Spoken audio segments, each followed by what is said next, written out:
Բարև ձեզ, սիրելիներս, մենք ձեզ հետ շարունակում ենք քննարկել Շիմոն Բաղավատամը եւ այս պահին ուսումնասիրում ենք նրա 3-րդ երգի 5-րդ գլուխը, որտեղ Մայտրեյան պատասխանում է Վիդուրայի հարցերին եւ այդ հարցերի պատասխանը սկսել է նյութական աշխարհի արարչագործության գործընթացից։ Այս պահին մենք ձեզ հետ քննարկում ենք կիսաստվածների աղոթքները, որը իրենք մատուցեցին ուրեմն առաջին, որտեղ ամենագլխավոր տրամադրությունը ինքը կայանում էր նրանում, որ կիսաստվածները որպես հոգիներ, որոնք իրենք գտնվում են առաքինության գոյավիճակի ազդեցության տակ, դիմեցին առաջին այդ աղոթքներով, որ մենք տրվում ենք քեզ,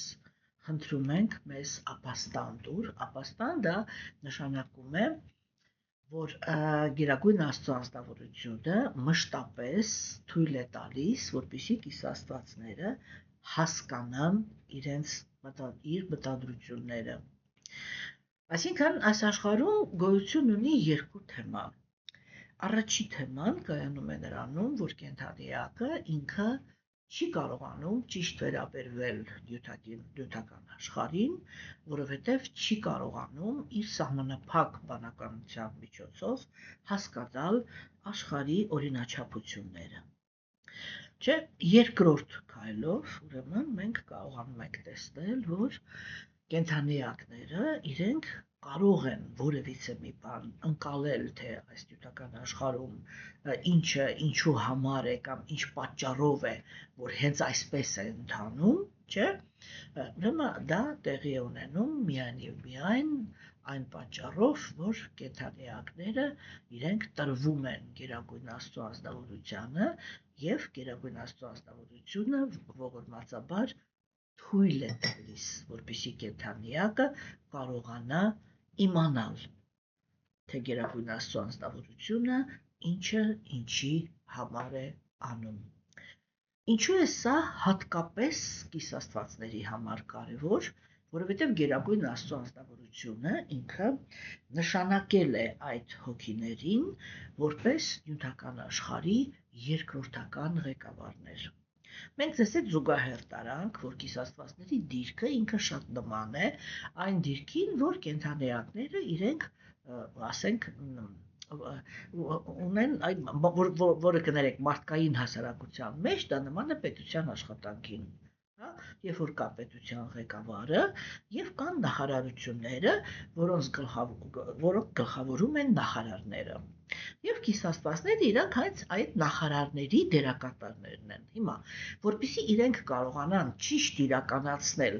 իրենց վստահված ճյուղը, իրենք պետք է պատկերացում ունենան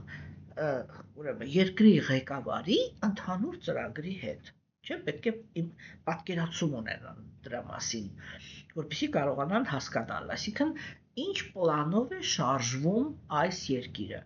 Նույնպես հիմա կիսաստվածները ունեն այդ խնդիրը, որ միշտ հասկանան, թե Գերագույն Աստծո անձնավորության որ մտադրությամբ է ընթանում այս տիեզերքը,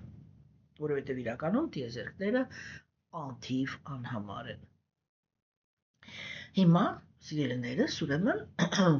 եւ դրա համար հասկանալով դա, հասկանալով, որ դա իրենց համար շատ կարևոր խնդիր է եւ որ եթե Գերագույն Աստծո անձնավորությունը իրենց տեղյակ չպահի, թե ինչու համար է կամ ինչ է ընդհանրապես կատարվում այս պահին նյութական աշխարհում, իրենք չեն կարող կողմնորոշվել այնպես, որպեսզի ճիշտ կատարեն իրենց պարտականությունները։ Հա, եւ այստեղ մենք ուրեմն տեսնում ենք, որ կիսաստվածների աղոթքները իրանք բան հանում էլի, այդ մտահոգության հետևանքն են։ Եվ մենք շարունակենք կարդալ մեր տեքստերը եւ քննարկել դրանք։ Ուրեմն Շիմոն Բաղավատամ 3-րդ երգ 5-րդ գլուխ տեքստեր 48-ից։ Ով նախասկզբնական անձնավորություն։ Այդ պատճառով մենք պատկանում ենք միայն քեզ։ Չնայած մենք քո կողմից ենք արարված, մենք ծնվում ենք մեկը մյուսի հետևից բնության 3 գոյավիճակների ազդեցության տակ եւ այդ պատճառով մեր գործողություններում համաձայնացվածություն չկա։ Հետևաբար, արարչագործությունից հետո մենք չէինք կարող միասնաբար գործել հանուն քո տրանսցենդենտալ վայելքի։ Սա կառուցվածքային տեսանկյունից բավականին բարդ տեքստ է, որտեղ կիսաստվածները իրենք ներկայացնում են այդ առաքինության գոյավիճակի կառուցվածքը։ Ես մշտական մի բառով բնորոշում եմ գոյավիճակները, եւ եթե ես մի բառով եմ ասում, ես ասում եմ տգիտության գոյավիճակը դա թշնամանքի գոյավիճակն է։ Կրքերի գոյավիճակը դա մրցակցության գոյավիճակն է եւ առաքինության գոյավիճակը դա համագործակցության գոյավիճակն է։ Այ հիմա Գերագույն Աստծո անձնավորությունը ինքը սկզբունքորեն մտածում է, որ նյութական աշխարհը կարող են ղեկավարել միայն եւ միայն այն անձնավորությունները, որոնք բոլորի հետ համագործակցել գիտեն։ Սա նշանակում է, որ կիսաստվածները իրենք պետք է կարողանան հավասարաչափ ամեն ինչով ապահովել, չէ, որտեղ ասենք կիսաստվածների մեջ կան օրինակ տարերքների կիսաստվածները, հարստության կիսաստվածները, գիտելիքի կիսաստվածները, սիրո կիսաստվածները, չէ, չգիտեմ, երջանկության կիսաստվածները եւ այլն, այնչքան որ երևույթ կա այս նյութական աշխարհում, այդքան էլ կիսաստվածներ կան։ Եվ իրենցից ամեն մեկը հիմա անկախ նրանից, թե իրենք գործ ունեն կրոնական ազնվորության հետ, մարդու հետ, կիսաստծո հետ, դեմոնի հետ, աթեիստի հետ, կենթանու հետ, բույսի հետ, թե ում հետ, իրենք բոլորին պիտի հավասարաչափ ապահովեն կյանք ապրելու հնարավորությամբ։ Այսինքն, օրինակ, հողի կիսաստվածը կամ մայր փումին, չէ, ինքը ասենք իր վրա հանդուրժում է, չէ, հանդուրժում է եւ առաքինի կենդանեակներին եւ արատավոր։ Ինքը չի կարող, չէ, ասել, վայ չէ, սպասի, այս ազնվորությունը ինքը մանյակ է, կամ այս ազնվորությունը ինքը ահավոր արատավոր է, կամ այս ազնվորությունը ինքը դաժան է, հա, ուրեմն ես համաձայն չեմ, ես այս ազնվորության մեջից դուրս եմ գալիս։ Ինչ է նշանակում, դա նշանակում է մարմինը կայքավեց, չէ, որովհետև հողն է, որ պահում է մեզ, որ այլ որ մենք ֆորմա ունենք,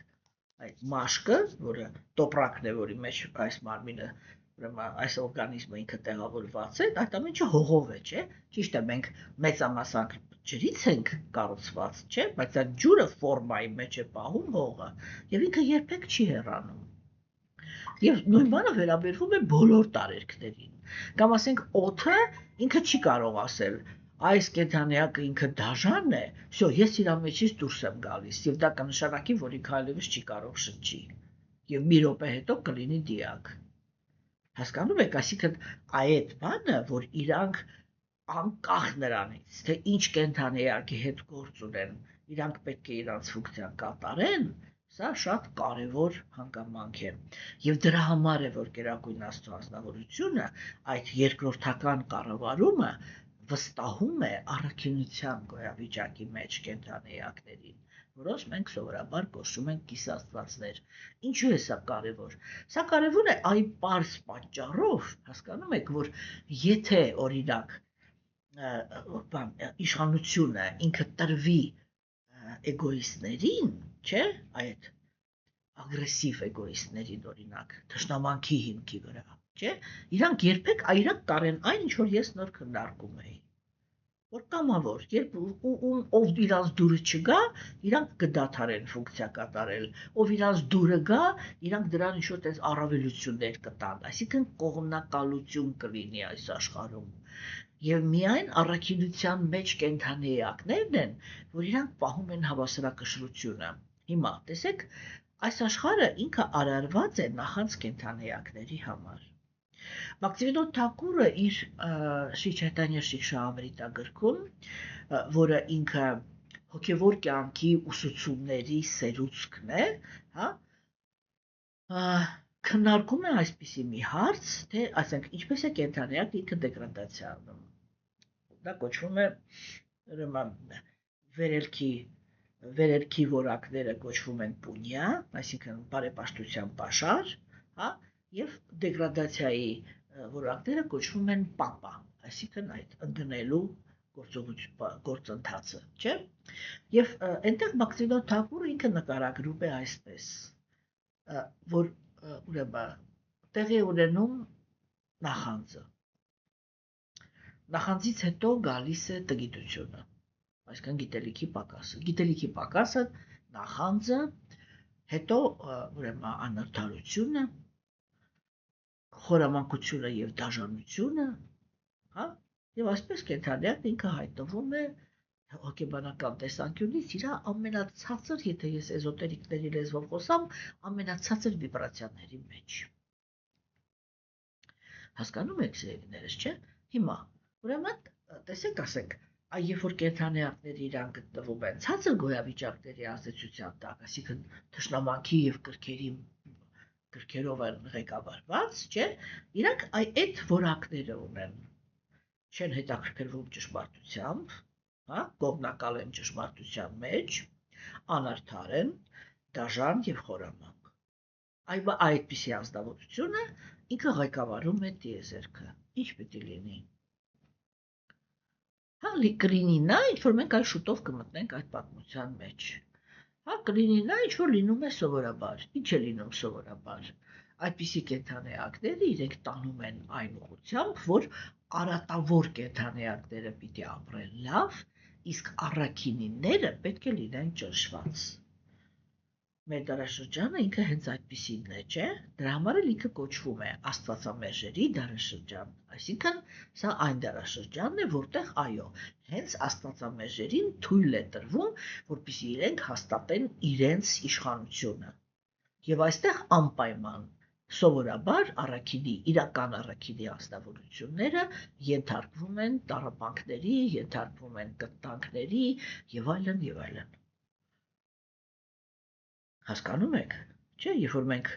խոսում ենք օրինակ ինկվիզիցիայի դարաշրջանի մասին, այնտեղ իսկականից ջադուների չէին վառում։ Այնտեղ վառում էին, ռուսերեն ասում են ведьма, ведущая, այսինքն իմացողներին։ Հասկանում եք, ովքեր էին վառում։ Չերնակնիժնիկի, այսինքն հենց կակրաս միստիկական հնարավորությունների մեջ սևերը վառում էին, պատկերավոր ասած, սպիտակներին։ Ինչու համար, որ հաստատեն իրենց իշխանությունը, որ աչքերը բացող չլինի, ճշմարտությունը ասող չլինի, չէ՞։ Ինչ է նշանակում խորամանկություն։ Խորամանկություն նշանակում է ինքը իր ներսում սատանիստ է, բայց հագնում է սրբի շորեր։ Սա է, չէ՞, մեր դարաշրջանի ամենաբան խորհրդանիշը։ Եվ ես միշտ ասում եմ, որ անձամբ ինձ համար Հիսուսը ինքը հենց մեր դարաշրջանի այսպես ամենագլխավոր հայտարարագիրն է։ Չէ՞, որտեղ հրեաները հռոմեացիների հետ իրենք դա ասեցին աշխարհին, որ սկսվել է մի դարաշրջան, որտեղ ճշմարտությունը խաչված է լինելու։ Եվ վերջ։ Եվ խորամանկ թե ագրեսիվ ձևերով, հա, իրական կրոնականությունը, այսինքն այն կրոնականությունը, որը ձգտում է դեպի ռեալ մաքրությունը, չէ՞, այս կամ այն ձևերով անպայման ճնշված է։ Իսկ ձևական կրոնականությունը, որը մենք արդեն պայմանավորվել ենք, չէ՞, որ ձևական կրոնականությունը դա այն կրոնականությունն է, որտեղ ազնվորությունը ինքը ընդունում է կրոնականության պատկանելիություն, հա, բայց պահպանում է իր արատավոր բնությունը։ Հասկանում եք։ Այսա ձևականությունն է կրոնականության մեջ, որը լայնատարած կիրառում ունի մեր ժամանակներում, եթե մենք ուշադրություն ենք դարձնում, չէ՞։ Ուրեմն այսա Գերագույն Աստծո անձնավորության ընտրությունն է, այսինքն ինքը նյութական աշխարհի հիմքում դնում է այդ իր մտադրությունը, հասկանում եք, որ ինքը հնարավորություն է տալիս, որ բոլոր կենդանիակներին նյութական աշխարհում պետք է հնարավորություն տրվի, որպեսզի իրենք իրականացնեն իրենց ցանկությունները, եթե նույնիսկ այդ ցանկությունները արատավոր են։ Հիմա մենք կասենք, դրա մեջ արդարություն չկա, չէ՞, բայց իրականում, եթե մենք մտածելակերպը այդ բաների տրամաբանության շղթան սկսում ենք ճիշտ կետից, մենք պարզ տեսնում ենք, թե ինչքան արդար է Գերագույն Աստծո անձնավորության որոշումը, որովհետև ամեն ինչ սկսվում է նրանից, որ կենդանիակները նյութական աշխարհ են գալիս նախանձի հիմքի վրա։ Մենք շուտով ձեզ հետ կանցնենք այդ պատմությունը, որտեղ ներկայացվում է, դա միակ պատմությունն է ամբողջ վեդայական գրականության մեջ, որտեղ արիացիները իրենք ներկայացնում են իրենց պատկերացումները, թե ինչ մեխանիզմով է ընդհանրապես կենդանիակը ինքը հայտնվում նյութական աշխարհում, չէ՞, եւ մենք կտեսնենք, որ հիմքը իրականում նախանձն է։ Հիմա, սիրելիներս, չէ, այբ որ այդ նախանձի հիմքի վրա կենդանիակը ինքը ինչ է անում Գերագույն Աստծո անձնավորությունը, հենց որ նախանձը կպավ հոգուն, ինքը միանգամից ասում է, ուրեմն այսա վերցրեք ձեր տարածքը, գնացեք այնտեղ բոլոր նախանձներով եւ իրար հետ շփվեք։ Չէ, հիմա եթե կենդանիակը ինքը հայտնվել է նյութական աշխարհում, դա արդեն իսկ խոսում է նրա մասին, որ ուզում է ինքը ընդունի, ուզում է չընդունի, ուզում է հասկանա, ուզում է չհասկանա, ուզում է իր համար դա ակնհայտ լինի, ուզում է ոչ, իրան նախանձն է բերել այս աշխարհ։ Հասկանում եք, չէ՞։ Այսինքն ինքը այսպես է, բոլորը մտել են ջուրը։ Նրանք, ովքեր լողալ գիտեն, նրանք ուրախ են, որ ջրի մեջ են։ Նրանք, ովքեր որ լողալ չգիտեն, սկսում են սուզվել, հա, եւ բարձրացնում են այդ հարցը, որ անարդար է, որ իրանք սուզվում են։ Բայց տրամաբանության սկիզբը ինքը այդ կետում է։ Իսկ ով էր ինձ խնդրել մտնել ջուրը։ Հասկանում եք, այսինքն ով էր ինձ խնդրել գալ նախանձների աշխարհ, երբ որ նախանձների աշխարհը ինքը նախատեսված է խորամանկ, դաժան անարդարություններ իրականացնելու հնարավորության համար։ Այսա պիտի մենք հասկանանք։ Հասկանում եք, եւ երբ որ մենք սա հասկանում ենք, չէ, հիմա Գերագույն Աստծո ազնվորությունը մյուս կողմից ինքը այդ ամեն ինչին,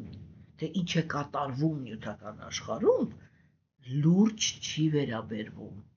Արիացիները, ես անկեղծ որ ասեմ, առաջի անգամ, երբ որ այդ խոսքը կարդացի, գիտեք, որ ասեմ ես վրդովվել էի, էդի ոչ մի բան չասեմ, չէ։ Իրանք մի շատ հետաքրքիր խոսք են օգտագործում։ Իրանք ասում են Գերագույն Աստծո անձնավորության համար նյութական աշխարհը դա իր խաղերի մի մասն է։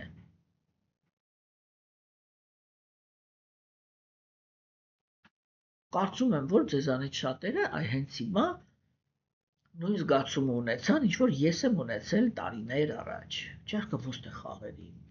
Ինչ ասեցի, ինչ հասկացա։ Այստեղ կենդանիակները առավոտից երեկո գոյության պայքար են մղում, իրար սպանում են, իրար մորթում են, իրար ուտում են,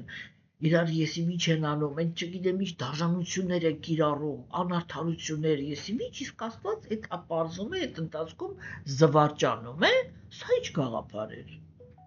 Չէ՞։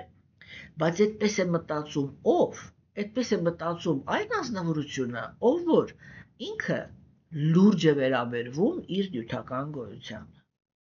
Հիմա եկեք նորից նայենք, հա, թե ինչ են ասում արիացիները։ Իրենք ասում են, ինչ ասեց Բhagavad Gita-ում Տեր Շրի Կրիշնան։ Երբ որ Արգջունան ինքը հարց բարձրացրեց, ասեց. Ես ինչպես զենք բարձրացնեմ իմ հոգևոր ուսուցչի վրա, որին ես պարտական եմ իմ ամբողջ հմտություններով եւ իմաստությամբ։ Ես ինչպես սպանեմ իմ բարեկամներին, որոնք իրենք հիմա զինված կանգնած են իմ առաջ եւ պատրաստ են, այսպես էլի, բարեկամական արյուն թափել, չէ՞։ Ես ինչպես մասնակցեմ այն պատերազմին, քաղաքացիական պատերազմին, որտեղ հենց իմ ձեռքերով հազարավոր կանայք մնալու են առանց տղամարդ։ Եվ դա բերելու է հասարակության դեգրադացիային։ Ես ինչպես զենք բարձրացնեմ, չէ՞։ Եվ ինքը այդ կարեկցանքով լցված այդ բոլոր անձնավորությունների հանդեպ, որին ես հիմա թվարկեցի, որտեղ Աջունան ինքը այնպիսի հզորություն ուներ, որ ինքը գիտակցում էր, որ ինքը որ մտավ կռվի մեջ, այստեղ է որ տնավարի ասած բոլորի հերն անիծելու է։ Եթե արդեն մտավ այդ մարտական վիճակի մեջ, չէ՞, այս պահին ինքը այդ խղճահարության զգացումի մեջ էր ընկել։ Եվ հայ հարցներ տալիս Տեսի Կրիշնային, չէ՞, առաջին գլխում Բhagavad Gita-ի։ Ես ինչպես սրանց սպանեմ, ինչպես սրանց սպանեմ, ինչպես սրանց սպանեմ։ Իրանք բոլորը արիացի են։ Այսինքն կրոնականության մեջ ներգրավված են։ Եվ ես եկել եմ այս աշխարհ, որպեսզի հենց իրանց քաղաքակրթությունը պաշտպանեմ։ Հիմա ես ո՞նց իրանց վրա զենք բարձրացնեմ ու իրանց մեջ ոչնչացնեմ նրանց, ում վրա որ հենված է կրոնականությունը, եւ կանայք մնան փողոցներում անտեր, եւ հայտնի չի թե ումերից եւ ինչ երեխաներ ունենան, եւ հասարակությունը լցվի։ Եվ հասարակությունը դառնա գժանոց, այսպես ասենք։ Հասկանում եք, չէ՞, սա էր, չէ՞, իրականում խոսակցությունը։ Եվ հիմա տեսեք, ուրեմն, եւ Գերագույն Աստվածաշնչությունը ինքը ինչ ասեց Աջունային։ Ասեց ինչ ես ասում։ Բա դու չես ամաչում։ Դու հիմա ինչ որ տես իմաստունի բառեր ես, քեզ թվում է թե դու ինչ որ շատ իմաստուն, շատ բարի բաներ ասեցիր կրոնականության, բարոյականությանը համապատասխան։ Դու ինչ մոռացել ես, որ կենդանիակները հոգի են։ Այս հարցը Աջունը Տեսի Կրիշնայի, չէ՞, ինքը միանգամից ամեն ինչը դնում է տեղը, որպեսզի հասկանանք ինչ են ասում արիացիները եւ որ իրանք ասում են նյութական աշխարհը Գերագույն Աստծո ազնվորության համար դա խաղ է։ Այսինքն ինչ է ասում։ Ինքը ասում է դու մոռացել ես, որ կենդանիակը ինքը իր համար հանգիստ հենց պահին իր հոգևոր մարմնով գտնվում է հոգևոր աշխարհում։ Որ այս նյութական մարմինները իրանք ընդամենը իմ արտաքին էներգիա, պլաստիլինից սարքած տիկնիկներ են, հա, որոնց հետ կենդանիակը ընդամենը իր գիտակցությունն են, իր գիտակցությամբ է կապված, ինչպես անձնավորությունը ինքը կապված է լինում այն կերպարների հետ, որը տեսնում է երազում։ Հիմա դու, ասենք, գիտես, որ կենդանիակը ինքը հոգի է։ Դու գիտես, որ ինքը այս պահին հոգևոր աշխարհում պատկերավոր ասած քնած է։ Դու նայում ես այդ քնած մարդուն, տեսնում ես, թե իր երազում ինքը ինչ բաների, ինչ իրավիճակների մեջ է, ինչ լրջությամբ են կալում այդ երազը, եւ ասում ես այդ երազի մեջ ես այդ պատրանքային կերպարը ոնց վնասեմ։ Ես ինչի մասն ես դու խոսում ընդհանրապես։ Սա էր, չէ՞, Տեսի Կրիշնայի բառերի իմաստը։ Եվ այդ տեսանկյունից, հա, այո, իհարկե, Գերագույն Աստծո անձնավորությունը ինքը օգտագործում է այն, ինչ որ մենք քննարկեցինք արդեն, օգտագործում է իր արտաքին էներգիան, տալիս է կենդանիակներին այս որպես տիկնիկ տալիս է այս նյութական մարմինը եւ ասում ինչ ցանկություններ ունես այս նյութական վերցրու այդ նյութական մարմինը այն մարմինը որին դու արժանացել ես քո գործողություններով քո անցյալ կյանքերում, հա, եւ շարունակի փորձել իրականացնել այդ թե ինչի ես վերածում աշխարհը, երբ որ թշնամանք ես ստացում ուրիշ կենդանիակների հանդեպ եւ մրցակցում ես իրանց հետ։ Այդ տեսեք թե աշխարհը ինչի է վերածվում։ Եվ մենք տեսնում ենք աշխարհը ինչի է վերածվում։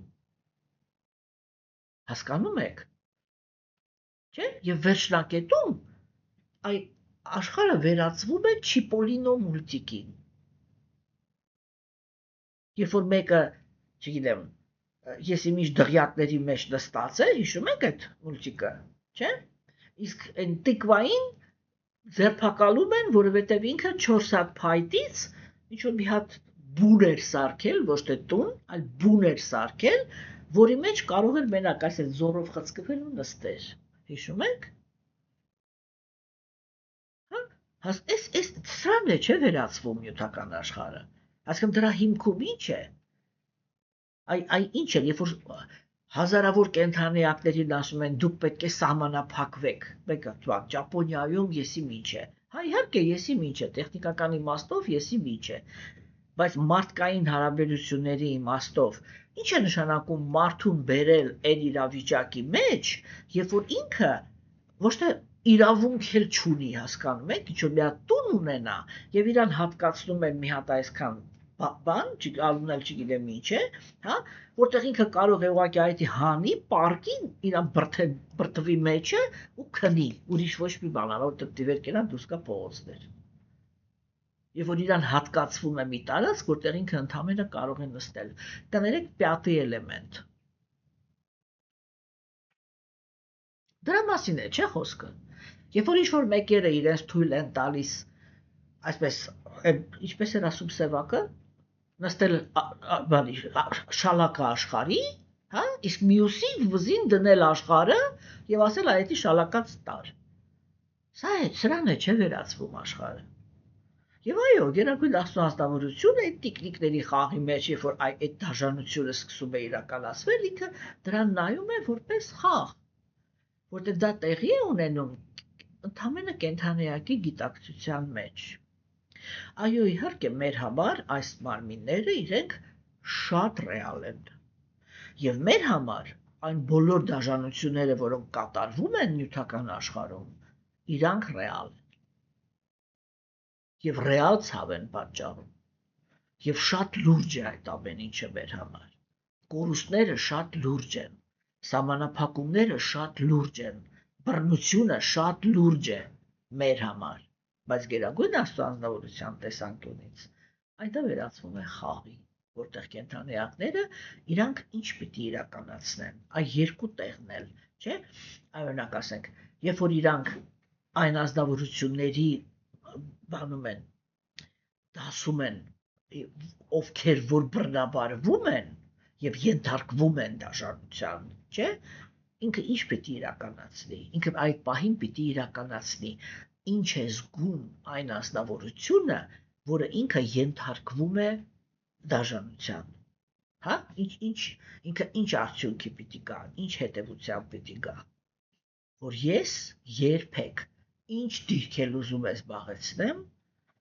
այսպիսի արարքներ ուրիշ կենդանիակների հանդեպ թույլ չեմ տալու։ Չէ, այսինքն տառապանքը դա փորձ է, որի միջով կենդանիակը անցնելուց, չէ, պետք է ընդմիշտ հրաժարվի գոռոզության բոլոր արտահայտություններից,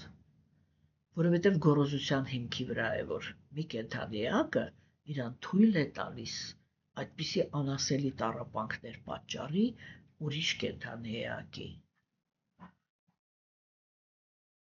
Հասկանում եք։ Ես միշտ այդ հարցը բարձրացնում եմ, չէ՞։ Խիստ եմ քննարկում, որ եթե մենք համարում ենք մեզ քրիստոնյա երկիր, քրիստոնյա ազգ, այս ամենակարևորն է։ Ինչպես կարող են մեր հասարակության մեջ լինել աղքատ մարդիկ։ Հա, ինչպես կարող են հասարակության մեջ լինել մարդիկ, որոնց հասանելի չի բժշկությունը։ Ինչպես կարող են լինել մարդիկ, որոնք ենթարկվում են անարդար հետապնդումների։ Ինչպես կարող է այդ ամեն ինչը տեղի ունենա, եթե մենք իրոք քրիստոնյա ենք։ Հասկանում եք։ Այդպիսի բաները իրենք կարող են տեղի ունենալ միայն այն ժամանակ, երբ որ հասարակության անդամները իրենք ճշմարտությունով չհետաքրքրվող, անարդար, խորամանկ եւ դաժան ազնվորություններ են։ Վերջ։ Հա, եւ կան հաղթողները, որոնք իրանք երբեք Հաղթողները իրանք երբեք չեն հետաքրքրվում ճշմարտությամբ, արդարությամբ, եսի միջով, կարեկցանքով, չես իմանում ինչ, չէ՞։ Հիմա իսկ հաղթողները, այսինքն հաջողակները ինչ եզրակացությամբ պիտի գան, ինչ պիտի սովորեն, որ երբ որ իրանք ռեսուրս ունեն, պիտի բարի լինեն։ Հասկանում եք, որտեվ ինչի դիմաց է Գերագույն Աստծո ազնվորությունը տառապանք տալիս։ Երբ որ ես տառապող եմ ու փոխարեն գամ այն եզրակացության, որը ես նոր քննարկեցի, չէ, դրա փոխարեն ես դառնում եմ ողակալ։ Ես միշտ քննարկում եմ իմ աշակերտների հետ մի օրինակ։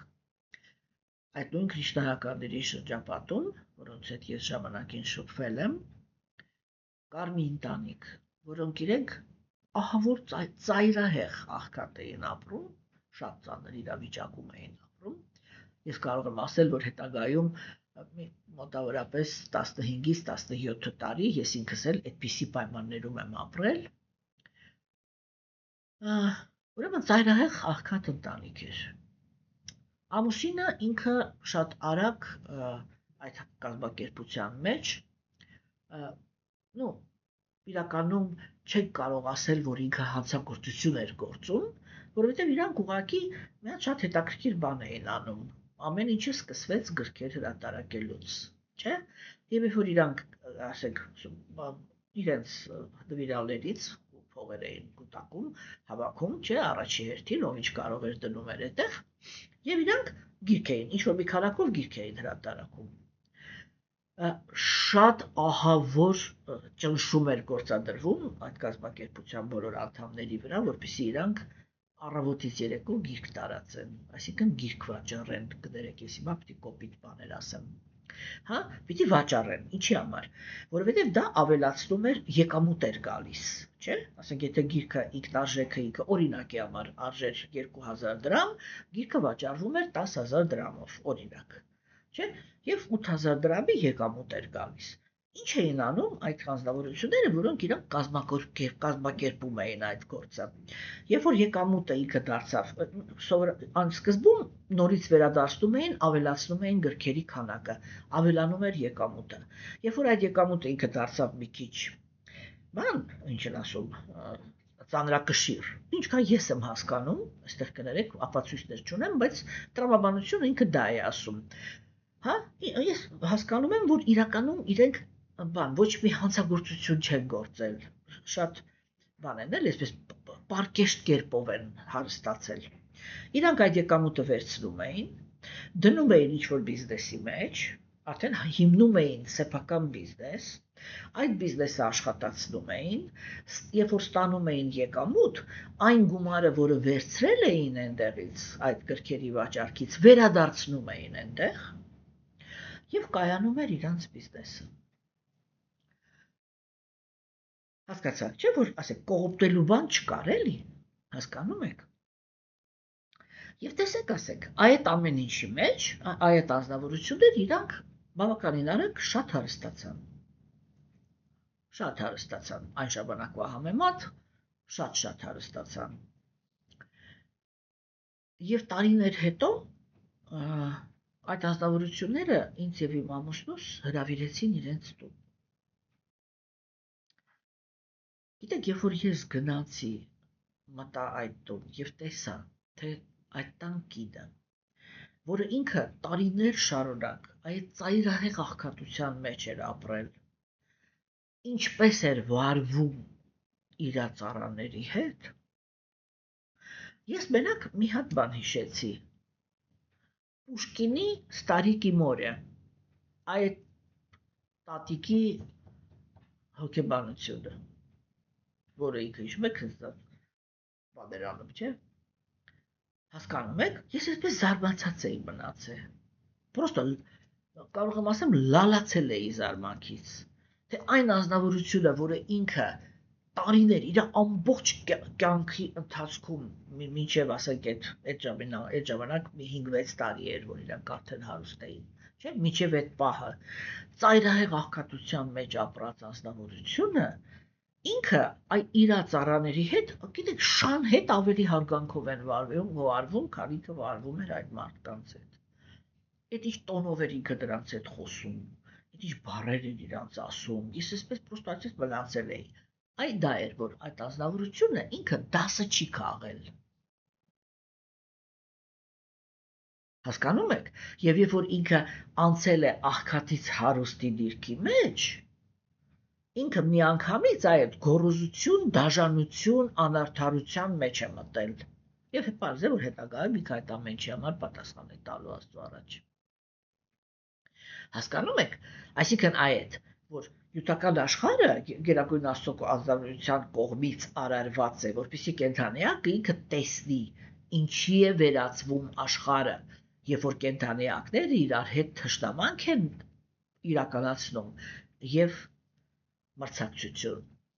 ինչի է վերածվում։ Այ վերածվում է նրան, ինչի մեջ որ մենք ապրում ենք, ամբողջ աշխարհում։ Հասկանում եք, մենք այնպես ենք քննարկում, ոնց որ թե միայն մեր երկիրն է այդ վիճակում, ամբողջ աշխարհն է խրված այդ ամեն ինչի մեջ, ինչ որտեղ բացահայտ, ինչ որտեղ թաքնված։ Հասկանում եք, բայց որ ամեն տեղ կան, չէ՞, այդ մի հատ Եվրոպան էր, որ ինքը փորձում էր, որ իր տարածքում օրինակ գոնե չլինեն աղքատներ։ Ինչքան մարդիկ չարաշահեցին այդ երևույթը։ Այլ արդեն էլի սենց արդարության սահմանը անցած։ Երբ որ ասենք օրինակի համար եվրոպական երկրներում, երբ որ ընտանիքը գալիս էր այնտեղ, չէ՞, իրանք ինչ որ մի ժամանակ տալիս են բան թոշակ են տալիս, չէ, որպեսզի իրենց երկրում աղքատ մարդիկ չլինեն։ Եվ մարդիկ կան, որոնք իրենք տասնյակ տարիներով այդպես ապրում են հասարակության, կներեք կոպիտ ասածության համար վզին, չէ, հարկատուների հաշվին։ Եվ նույնիսկ մտքի ծայրով չեն անցկացնում, հասկանում եք, մտքի ծայրով չեն անցկացնում այդ հասարակության մեջ կայանալ այնպես, որպեսզի կարողանան աշխատել, իրենց արդար աշխատանքով իրենց ապահովել, հա, եւ օգտակար լինել հասարակության համար։ Ամեն մեկը երազում է մի հատ հիվանդ ունենա տանը, որ այդ հիվանդի թոշակով մի ամբողջ ընտանիք ապրի, եթե շատ կոպտացնեմ։ Այդպիսի երևույթներ էլ չէ կան։ Հասկանում եք։ Եվ հիմա այս պահին մենք տեսնում ենք, որ օրինակ Միացյալ Նահանգները ինքը ինչ-որ գործողությունների է դիմում, որպեսզի այդպիսի պորտաբույծները այլևս չկարողանան գալ իրենց երկիր։ Եվ ինչ-որ սահմաններ է, չէ՞, հիմա ինչ-որ որոշումներ է, չէ՞, կայացվում, որ եթե դու ուզում ես գաս այստեղ ապրես, դու պետք է կապիտալի տեր լինես, ասկան ամեն քո ընտանիքի ամեն անդամը պիտի այսքան գումար ունենա իր համար։ Ինչ են անում։ Այդ պորտաբույծների ճանապարհն են, չէ, փորձում փակեն։ Ինչու համար, որտեվ երբ որ հասարակության մեջ պորտաբույծները շատ են, հասարակությունը թուլանում է, չէ։ Մի կողմից դա, մյուս կողմից այդ բանի կայացածների գոռոզությունը, որտեղ իրանք բացարձակապես անտարբեր, կարող են բոլորին կողոպտել, կարող են բոլորին այսպես մխրճել բռնության, աղքատության մեջ, չէ, եւ իրանք մեծ հաճույք ստանան նրանից, որ իրանք այդ պահին պատկերավոր ասած ձիու վրա են։ Հասկանում եք, եւ հաճույք ստանան, որ հնարավորություն ունեն ուրիշներին նսեմացնելու։ Սա է, չէ, նյութական աշխարհի հոգեբանությունը։ Եվ այս տեսանկյունից, չէ, այն որ Գերագույն Աստծո անձնավորությունը, բաբեր այո, իր համար այս ամեն ինչը լուրջ չի։ Որտեղ սա կենդանիակների երազն է, այս է ամենագլխավոր մեխը, որը արիացիները իրանք խոսում են։ Չէ, ասում են, որ եթե դու ուշադիր մի հատ նայես հոգեբանությանը, դու կտեսնես, որ սա ինչ-որ բան չի, էլի, ինչ-որ իրականություն չի, սա ուրիշ բան է։ Մենք այդ փիլիսոփայությունը քննարկել ենք Բhagavad Gita-ում։ Հասկանում եք, չէ՞։ Եվ հիմա տեսեք, այդ տեսանկյունից, չէ՞, մենք տեսնում ենք, որ չնայած դրան, ինքը Գերագույն Աստծո անձնավորությունը ամեն ինչ անում է, որպեսզի կենդանիակների համար հարմարավետ պայմաններ ստեղծի։ Չէ՞, որն այդ ինչ է ինքը անում։ Ինքը տալիս է սուրբ գրվածքներ։ Եվ արարչագործությունը մենք դեռ հեսա կնայենք, երբ որ առաջի անգամ հայտնվում է երկրորդական արարիչը, Տեր Բրահման, որը նյութական գիտակցության մարմնավորումն է, չէ, առաջի բանը, որ Գերագույն Աստծո ազնվորությունը անում է, դա Բրահմային տալիս է գիտելիք։ Ինչի մասին։ Համագործակցության։ Հասկանում եք, այդ դա է, որ մենք պիտի հասկանանք։ Այ ուղղակի սենց ուրիշ որ ոչ մի բան չիմանանք։ Մի հատ հայացք ենք նետում հասարակության վրա, թե ինքը ինչի հիմքի վրա է շփվում։ Ինչքան ուզում է ինքը իրան համարի մուսուլման, ինչքան ինքը ուզում է իրան համարի քրիստոնյա, ինչքան ուզում է համարի հինդուիստ, ով ուզում է իրան համարի։ Եթե հասարակությունը ինքը հենված է դժդամակի կամ մրցակցության վրա, եթե հասարակության մեջ կան աղքատ եւ դժբախտ մարդիկ, եթե հասարակության մեջ կա անարդարություն եւ բռնություն, այսինքն անարդարություն, որը իրականացվում է բռնության միջոցով, մենք պիտի հասկանանք, այդտեղ հոգևոր ոչ մի բան չկա։ Վերջ։ Այդ կրոնական պատկանելիություն բան է, սա ստից բաներ են, ձևականություն է, բացարձակ, որը օգտագործվում է այս աշխարհի ուժեղների կողմից որպես իշխանության գործոն, հարստության մեթոդ, չգիտեմ, նյութական ինչ-որ մի բան, որը հոգևորի հետ ոչ մի կապ չունի։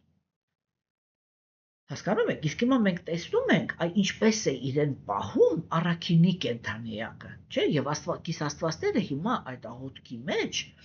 իրանք Աստծուն արարչին դիմում են այդպես, որ խնդրում ենք թույլ տուր մեզ ապաստարան գտնել քոլոտ, այդ թույլ տուր մեզ ապաստարան գտնել, դա իրանք մի բանի մասին են խնդրում։ Թույլ տուր, որ մենք միշտ հասկանանք, թե դու ինչ ես ուզում։ Որովհետև այն, թե ինչպես ես մտածում դու, դա միշտ կատարյալ արդարությունն է։ Ինչու, որովհետև դու ճանաչում ես բոլոր կենդանի էակներին։ Մեզ ներառյալ։ Եվ տեսեք, ասենք, չէ, այդ դուք իմ ազգում եք, թե ինչքան ազնվություն կա այս աղոթքի մեջ։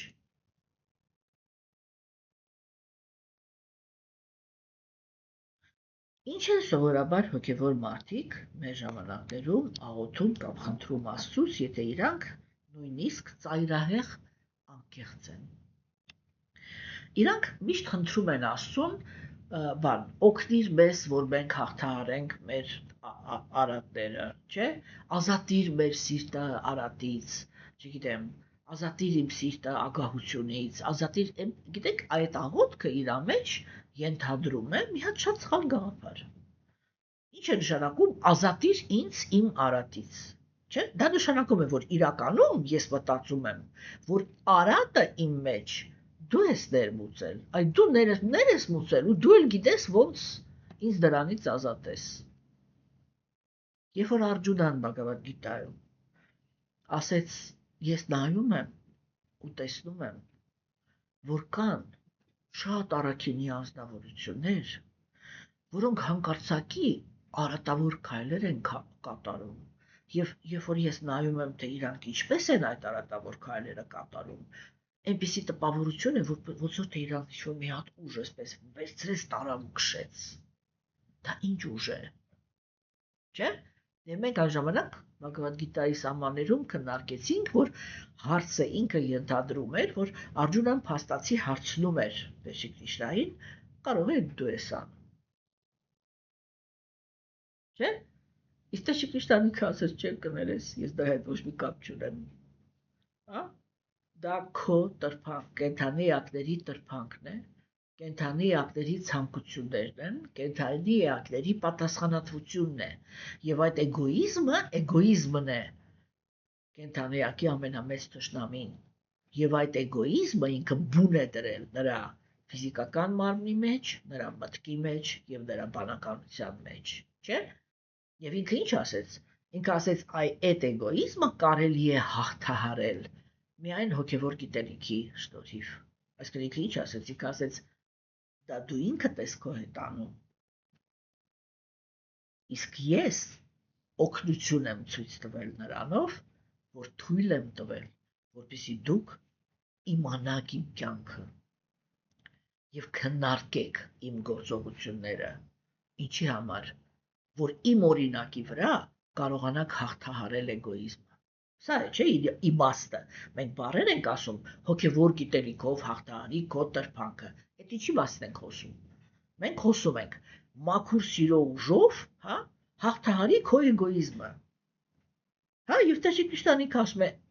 ուսումնասիրի իմ կյանքը։ Տես ես որ հիմքի վրա եմ գործում, տես ինչպես եմ գործում, որովհետև ես երբեք չեմ տառապում,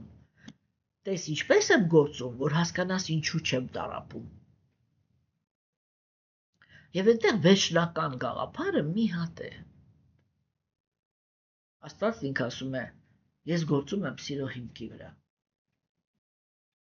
Դա դուք եք ընտրում, ինչ որ մի հատ ուրիշ հիմք։ Եվ դուք ձեր ձեռքով ձեր կյանքը վերածում եք դժոխքի։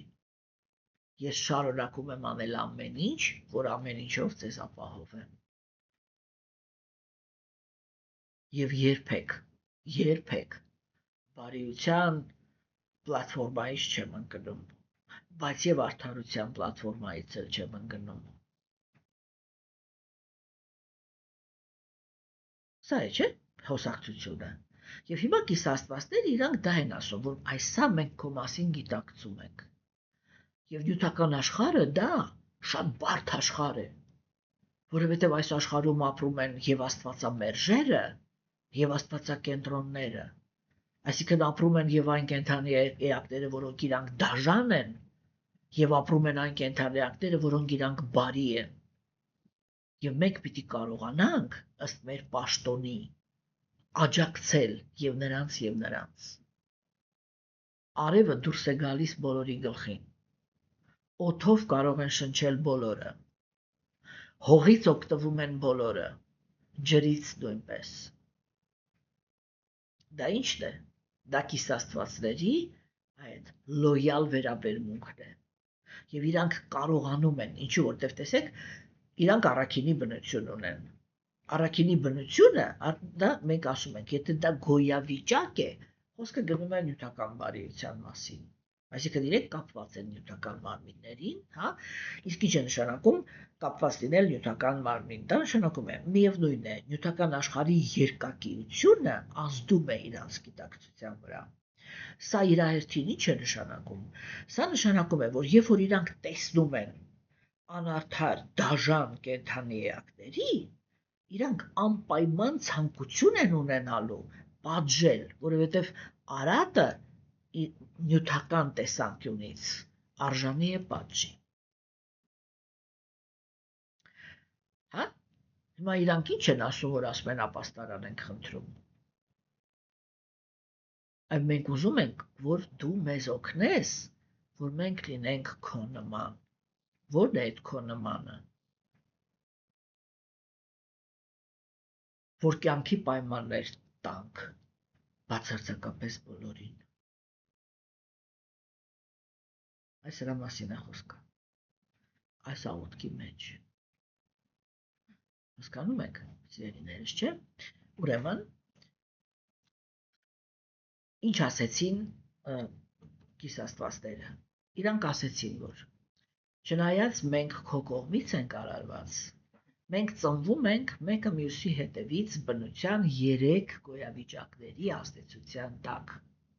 Եվ այդ պատճառով մեր գործողություններում համաձայնեցվածություն չկա։ Հա? Այս է գաղափարը։ Բhagavad Gita-ն Տեր Շրիշտան, երբ որ ինքը խոսում է գոյավիճակների մասին, ես միշտ այդպես սև-սպիտակ եմ ասում, չէ, բայց իրականում գոյավիճակները երբեք նյութական աշխարհում չեն գործում առանձին։ Հասկանում եք։ Տեսեք, մենք ասում ենք կիսաստված։ Կիսաստվածը ինքը կապված է իր նյութական մարմին, որ ինքը կիսաստված է։ Եվ սա տգիտության գոյավիճակն է։ Կիսաստվածները, մենք դա անցյալ անգամ երկու հանդիպում քննարկում էինք, չէ՞, կիսաստվածները իրենք նույնպես կապված են նյութական մարմնի գեղեցկությանը, հաջողությանը, կապված են նյութական աշխարհում իմաստությանը, նյութական աշխարհում ուժին, նյութական հարստությանը, նյութական գիտելիքին, հա, եւ նյութական աշխարհում անկախությանը իրանք կապված են այդ ամեն ինչին եւ դա կրքի գոյավիճակն է, հա, բայց այդ երկու բաները իրենք իրականացնում են այս աղոթքի հիմքի վրա։ Իրանք ասեցին, եթե մենք մեր մեջ կա գիրք եւ կա տգիտություն, այսինքն մենք կապված ենք մեր նյութական մարմիններին, դա ինքն իրան նշանակում է, որ մենք չենք կարողանում համագործակցել։ Հա? Այդ համագործակցելու ուժը մեզ կարող է ստալ դու։ Հիմա իրանք ինչ ասեցին, որ առաքինության գոյավիճակը ինքը կարող է իրականանալ միայն եւ միայն այն դեպքում, երբ որ կենդանի ակները հենվում են Աստծո վրա։ Ես միշտ ասում եմ, այն բարոյականությունը, որը հորինում է մարդը, ինքը երբեք կենդանի ակներին չի բերում համագործակցության եւ չի բերում երջանկության, որովհետեւ այն ամենը, ինչ հորինում է մարդը, անպայման գիտակցաբար, անգիտակցաբար արդեն կապ չունի, իր մեջ պարունակում է շովինիզմ։ Հասկանում եք։ Դա էլիտար բաների դասերի շովինիզմից չի, որ կարելի է առաջադրել ոսկե միլիարդի ծրագիրը եւ անասելի խորամանկ եւ դաժան կերպերով մեթոդներով կիրառել, իրականացնել այդ ծրագիրը։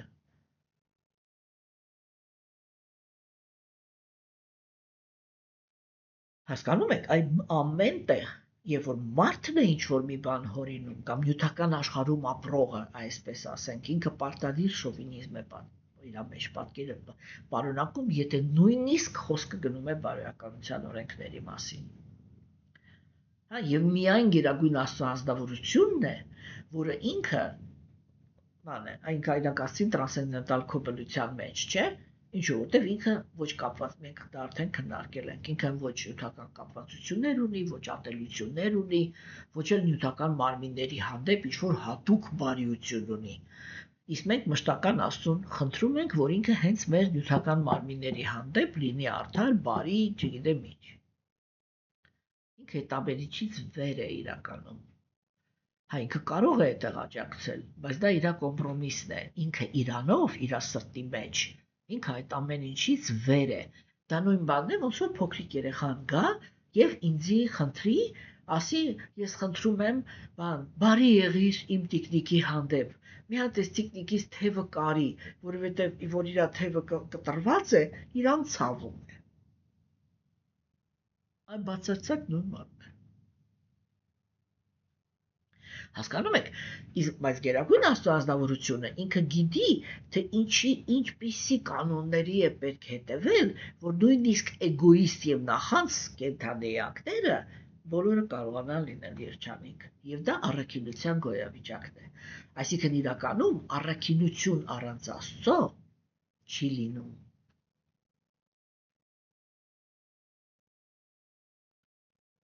Հասկանում եք, չի լինում։ Եթե նույնիսկ կենդանիակը ինքը ճիքեր գործադրի առանց Աստծո առաքինի լինել, նա մեկ է հետ առաջ բան է անում, իջնում է անարդարության դաշտ։ Կարող եմ բերել շատ պարզ օրինակ։ Մարդը իրեն համարում է բարի, որովհետև աջակցում է կատուներին, շներին, հա? Շատ հաճախ ես անձամբ մարդիկ եմ ճանաչում, որոնք իրենք կարող են, չգիտեմ, 5 հատ, 10 հատ շուտ տանեն իրենց տունը։ Մայրս մի քանի օր առաջ ասեց, որ հեռուստատեսությամբ այդպիսի մի կնոջ է տեսել, որը ինքը բավականին մեծ քանակությամբ կատուների է պահում եւ հայտարարում է, որ եթե դուք ասեք չեք կարողանում ձեր կատուների պահեք, բերեք իմ մոտ, ես կպահեմ։ Բայց հենց այդ պահին մի հատ շատ հետաքրքիր դոկումենտալ ֆիլմ կար, հասկանում եք, այդ շատ ցայտուն այդ հակասությունը ցույց էր տրվում այնտեղ, չէ՞։ Չեմ հիշում այդ ֆիլմը ինչպես էր կոչվում, կարող է աշակերտներից խնդրեմ, եթե իրանք պահպանել են իրանց մոտ լինքը, կուղարկեմ ձեզ, որ Facebook-ով նայեք այդ ուրեմն Բանին եւ ուրեմն սիրելիներս ինչ է այստեղ ստացվում, էլի ստացվում է այդ հանգամանքը հասկանում եք, որ կենթանեակները իրանք այստեղ փիսիկին պայմաններ է ստեղծում, որ ինքը ապրում է մարդուց ավելի լավ եւ ես անկեղծ ասում եմ, այո, դա նույնիսկ իմ կյանքում է այդպես։ Ես իմ տան մեջ ունեմ հիմա այս պահին ունեմ 1 2 3 4 5 հատ կատու, որոնցից երկուսը իմ հիմնական կատուներն են։ Հիմա իմ ննջարանում ապրում է մի փոքրիկ փիսիկ, որը ինքը հիվանդ է, մենք իրան արդեն 4-րդ ամիսն է բուժում ենք, եւ ես դուրս եմ եկել ննջարանից, որպեսզի ինքը այդտեղ ապրի, որտեղ իրան պետք է մյուս կատուներից իզոլյացիայի մեջ պահենք, որպեսզի իմ առողջ կատուները չվարակվեն, եւ իմ աշխատասենյակում ես հիմա չեմ կարողանում մտնել եւ այնտեղ աշխատել, որովհետեւ այնտեղ էլ ուրեմն 2 հատ ձագուկ կա, որի համար տեր ենք ման գալիս։ Չէ՞։ Եվ ասենք այո, իմ կատուները իրանք ապրում են այնպես, ոնց որ կներեք, մարդիկ կան, որ այդքան հոգատարության ներքո չեն ապրում։ Արքայի պես իրանց համար ապրում են։ Եվ հազարավոր այդպիսի մարդիկ գիտեք հենց դուք էլ, չէ՞, որ կենթանու ամեն մի մազի վրա դողում են, բայց այդ էլ շուռ են գալիս ու դիակ են ուտում կենթանու։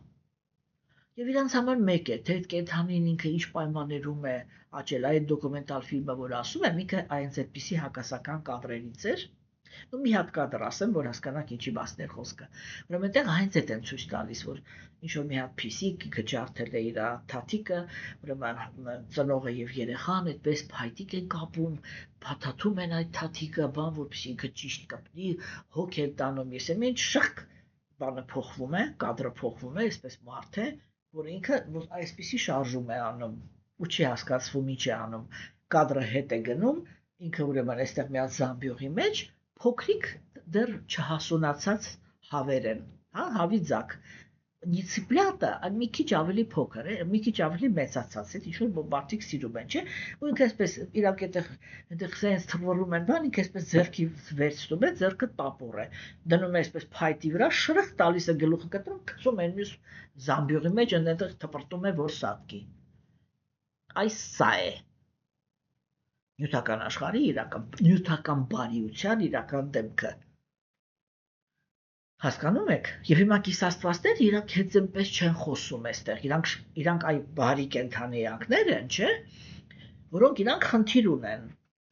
միշտ հիշել, որ այս նյութական աշխարհը ինքը արարված է արատավոր կենթանեակների համար, եւ երբ որ իրանք պարտավոր են այդ արատավոր կենթանեակների համար պայմաններ ստեղծել, որ իրանք ապրեն։ Թե իրանք հետո այդ պայմանների հետ ինչ կանեն իրանց նախանձի եւ դաժանության հիմքի վրա, դա իրենց գործն է։ Ինչ կանեն, դա էլ կստանան։ Այս սրա մասին են խնդրում կիսաստվածները, իրանք ասում են մենք չենք կարողանում համագործակցել։ Եվ դու ես մենակ այն ազնվորությունը, որ կարող է մեզ ստիպել, որ մենք համերաշխ գործենք։ Հասկանում եք։ Այսինքն, կոպտացնեմ, կիսաստվածները բոլորը ներկա են մեր մարմնի մեջ։ Մեկը ղեկավարում է լեզուն, մյուսը աչքերը, մյուսը, չգիտեմ, ձեռքերը, մյուսը ոտքերը։ Հա, իրանք ներկա են, ինչպես եւ Գերագույն Աստծո ազնվորությունը, որը նստած է սրտի մեջ եւ վերջնականում բան է անում, էլի, բոլորին տալիս է այն, ինչ որ իրանք արժանի են, չէ՞։ Հիմա կիսաստվածները իրենք հատուցելու ֆունկցիա չունեն։ Իրանց ֆունկցիան միայն սպասարկելն է, այսինքն որ կենթանեակի օրինակ մարմինը, այսինքն ժամացույցի պես աշխատի։ Հա, կախված նրանից թե կենթանեակը ինքը ինչպես է վարվում իր մարմնի հետ, հետևաբար ինքը փչացնում է այն ինչ որ իրան տրված է կամ պահպանում է այն ինչ որ իրան տրված է։ Բայց կիսաստվածները պիտի կարողանան համերաշխ գործեն։ Հիմա, եթե իրանք ենթարկված են նույնիսկ առաքինության գոյավիճակին, չէ, այ իրանց մեջ կարող է գժտություն լինել։ Իրանցից մեկը կարող է ասել, ես համաձայն չեմ, որպեսզի այս, օրինակ, ենթադրենք Տեր Ինդրան, որը ինքը ձեռքերի ղեկավարն է, ինքը համել օրինական զգայական վայելքի բանավորումն է, հա։ Եվ ինքը, օրինակ, ամեն անգամ, երբ որ որևիցե մի օրինակ տղամարդ փորձ է կատարում բռնաբարել հատկապես երիտասարդ աղջնակի, չգիտեմ, էսեն, չէ՞, Դե դրան կարող է ասել, ես համաձայն չեմ, որ այս սրիկայի ձեռքերը շարժվեն։ Հա, եւ ինքը ռեալ է, ինքը կարող է այսպես հետ քաշվի, եւ այդ ժամանակ կենթանիակ ինչ ձեռք, մատի ծայրը չի կարող շարժել, եթե ինձ դա չի ապահովում։ Հասկացաք, հիմա իրանք այդ նույնիսկ բարիության տեսանկյունից են, որտեղ իրանք մտահոգված են համագործակցության մեջ։ Այսինքն իրանք նույնիսկ բարիության տեսանկյունից են խոսում, որ սիտուացիաներ կան, որտեղ մեր մեջ կարող է համագործակցություն չլինել։ Եվ միայն քո ապաստարանն է։ Եվ մենք պիտի հասկանանք քո մտադրությունները, որ կարողանանք համերաշխ այս ամբողջ այլանդակության մեջ բոլորին ամեն ինչով սառնասիրտ ապահովենք։ Սրա մասին էր այս տեքստը։ Եվ այսօր այսքանը սիրելի դերս, տեսություն ձեզ, բարի ուրեմն հանգստյան օրեր եւ Աստծո ողորմածությամբ, եթե ամեն ինչ պահպանվի գոնե այնպես ինչպես կա հիմա, երկուշաբթի օրը կհանդիպենք։